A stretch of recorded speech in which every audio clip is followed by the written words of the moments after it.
da daddare ga labari mai daɗi ta zo mu ji ta.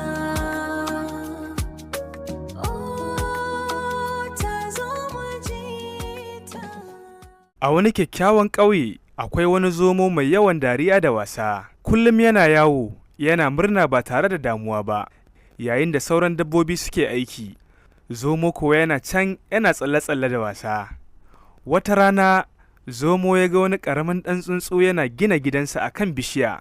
Zomo ya yi dariya ya ce, "Kai ƙaramin tsuntsu, me yasa kake wahalar da kanka haka?" Ɗan tsuntsu ya yi murmushi ya ce, "Yau aiki ne, gobe kuma hutu." Zomo bai fahimci abin da ɗan tsuntsu yake faɗa ba.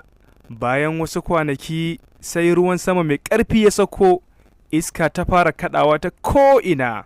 Zomo ya rasa inda zai sa kansa ya ɓuya, ya yi ta gudu cikin ruwa yana cikin damuwa sosai da gaske. Sai zomo can ya ɗan yi nazari ya tuno da maganar wannan ɗan tsuntsu inda yake cewa yau aiki gobe hutu. Daga nan ya tabbatar cewa lallai ya tafka kuskure na ɓata lokacinsa da ya yi domin tsayawa ya gina rayuwarsa domin gobensa. Tun daga wannan rana zomo ya daina sakaci ya fara yin aiki kafin lokaci ya ƙure masa. Yau da daddare ga labari mai daɗi ta zo.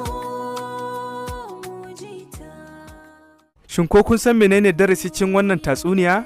Kada ka raina aiki ko ka jinkirta abin da ya kamata a yi a lokacin da ya dace. Ƙurunƙus kan ɗan ɓera, ba don gizo ba, da na shargata.